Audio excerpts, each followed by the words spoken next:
মধ্যে সাইক্লোন হলো তখন তারা এটা একটা ন্যাচারাল ডিজাস্টার এবং রেজিলিয়েন্স তৈরির একটা নেগোসিয়েশন প্রসেসের একটা পয়েন্ট তৈরি করেছে এবং তারা পিছিয়েছে। আপনি মালদ্বীপ, এবার এশিয়াতে আসেন, মালদ্বীপ যখন 2011-তে গ্র্যাজুয়েট করলো, এরপরে তারা যে তাদের রপ্তানির অন্যতম বড় একটি পণ্য টুনা রপ্তানি করে তারা হচ্ছে বৈদেশিক অনেক মুদ্রা অর্জন করে, সেখানে তারা বড় ধরনের একটা সেটব্যাক পেয়েছে এবং এখানে তারা দেখেছে যে কতটুকু ক্ষতিগ্রস্ত হতে পেরেছে এই প্রস্তুতি ছাড়া যখন এলডিসি গ্র্যাজুয়েশনে যায়। নেপালে বিষয়গুলি আগে অনুধাবন করতে পেরে তারা 2030 সাল পর্যন্ত নেগোশিয়েট করতে পেরেছে যে তারা এই লিস্ট ডেভেলপমেন্ট কান্ট্রিতেই থাকবে।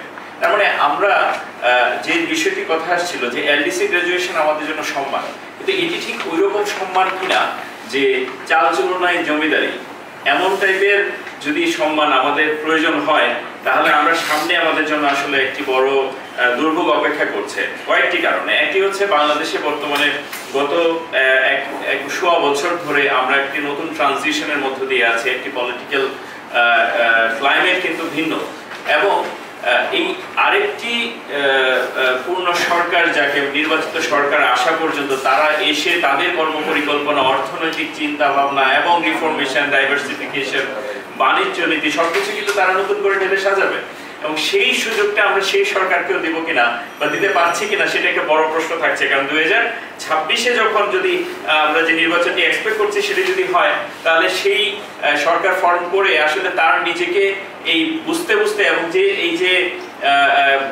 রিফর্ম প্রসেস যেগুলি আমরা আজকে কথা বলছি বাংলাদেশের পলিটিক্যাল রিফর্ম প্রসেস, সেই রিফর্ম প্রসেস কিন্তু তখন পর্যন্ত তারা মাত্র শুরু করবে। তো সেই শুরু করার মাঝখানে দেশ আরেকটি ধাপে যখন জাম্প করবে, এটি ঠিক এরকম যেন না হয় যে কথাটি আমি কয়েকদিন ধরে বলে আসছিলাম যে আমরা যেন একটি প্লেন যদি আপনি হচ্ছে মেইনটেনেন্সের মধ্যে থাকে, সে যদি কোনো ধরনের মানে রেগুলার মেইনটেনেন্স থাকে, সেই মেইনটেনেন্সের প্রক্রিয়ার মধ্যে তো আপনি প্লেন ফ্লাই করতে পারবেন না। তার মানে আবার এই না যে প্লেনকে আপনি রানওয়ে থেকে সরিয়ে দেবেন। বিষয়টা হচ্ছে যে রানওয়েতে আপনি প্লেনটা স্লো ডাউন করতে পারেন কিনা, আমরা কিন্তু সেই কথাটি বলার চেষ্টা করছি। এলডিসি গ্র্যাজুয়েশনের বিপক্ষে এলডিসি গ্র্যাজুয়েশন ওয়াচ নয়, বরং আমরা চাই বাংলাদেশ যখন এলডিসি গ্র্যাজুয়েট করবে তখন বাংলাদেশ যেন এমন একটি শক্ত অবস্থানে থাকে যে বাংলাদেশের অর্থনীতি, বাংলাদেশের শিক্ষা, বাংলাদেশের এমপ্লয়মেন্ট এবং অন্যান্য যে সকল ইন্ডিকেটরে আমরা এখন পর্যন্ত স্ট্রাগল করছি সেগুলো যেন হ্যান্ডেল করতে পারে। আমি কয়েকটি ডেটা আপনাদের সাথে একটু মানে এই আমাদের এই আজকে লিখিত বক্তব্যের সাথে অ্যাড করতে চাই। তা হচ্ছে বাংলাদেশে 7 লক্ষ গ্র্যাজুয়েট প্রতি বছর আমরা ডেলিভার করি এই দেশের মানে এডুকেশন সেক্টর। তার মধ্যে মাত্র 3 লক্ষ গ্র্যাজুয়েট যারা তাদের জবটা ম্যাচিং জব পায়, বাকি 4 লক্ষ ম্যাচিং জব পায় না। তার মানে হয় তারা বেকার থাকে, নয় তারা ইনফর্মাল সেক্টর বা অন্য কিছুতে তারা এনগেজ হতে থাকে।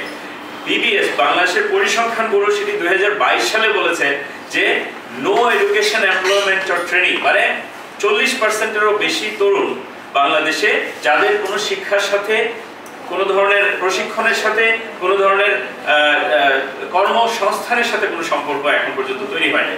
40%, মানে half of the population, young population, যাদের উপর ভিত্তি করে আমরা পপুলেশন ডিভিডেন্ডের কথা চিন্তা করছি, সেই পপুলেশন আপনি এমপ্লয়মেন্টে নাই, এডুকেশন নাই, ট্রেনিং এ নাই।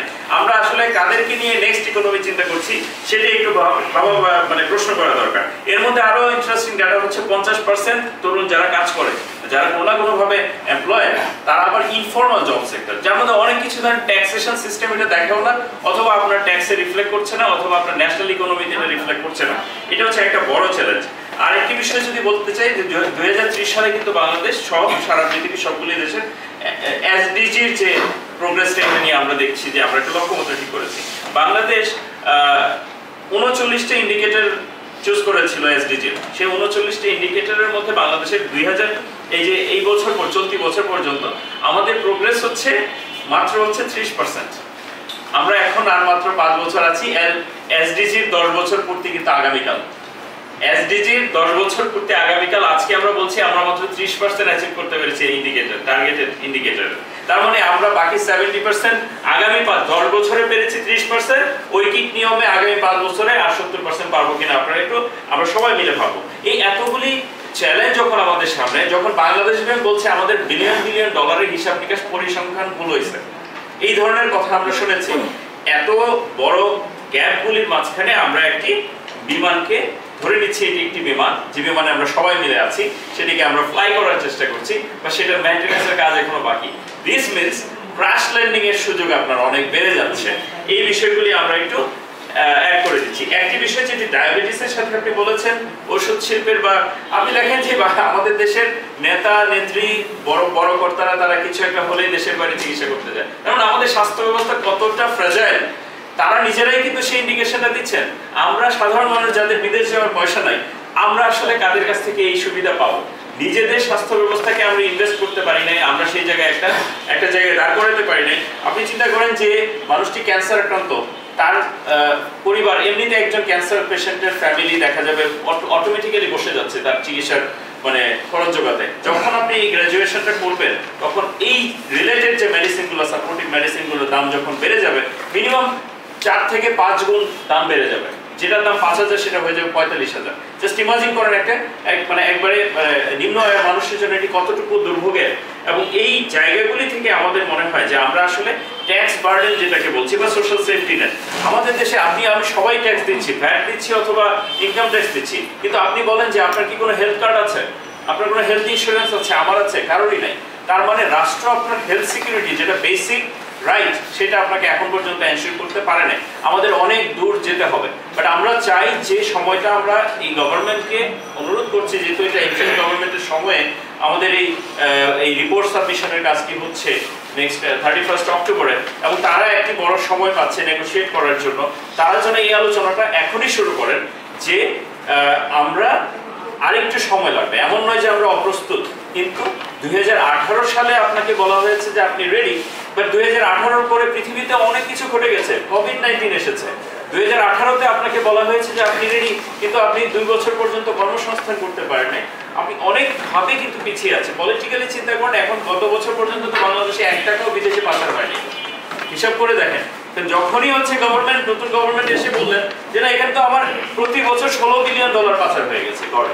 তার মানে এই যে নতুন নতুন ডেটা আমাদের চোখের সামনে আসছে, এই ডেটাগুলোকে অ্যাডজাস্ট করতে, ইকোনমিকে আরেকবার একটু ঠিক জায়গায় ফেলতে আমাদেরকে মনে হয় আরেকটু সময় এমনিতেও প্রয়োজন।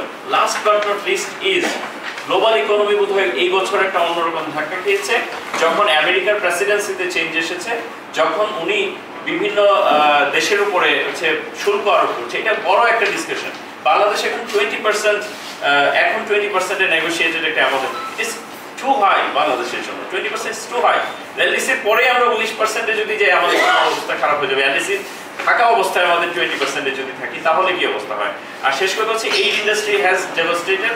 ইউএসএআইডি বিলুপ্ত হয়ে গেছে, মানে হচ্ছে বাংলাদেশের বড় যত ডোনার এজেন্সিগুলি ছিল যারা বিভিন্ন উন্নয়নে অর্থায়ন করতো, এই উন্নয়ন অর্থায়নে কিন্তু প্রায় শূন্যের কাছাকাছি। আমরা মনে হয় আরেকটু সময় নেওয়া খুব জরুরি, এবং এটি একটু মৃদু স্বরে সরকারকে আহ্বান করা নয়, এটি বরং আমরা স্পষ্ট ডিমান্ড এবং এই নিয়ে আপনাদের স্পষ্ট বক্তব্য দেশের মানুষ এবং জনগণ শুনতে চায়। ধন্যবাদ। অনেক ধন্যবাদ। আমি এক্ষেত্রে একটি সম্পূর্ণ কোশ্চেন করতে চাই, যেহেতু এটা দিন শেষে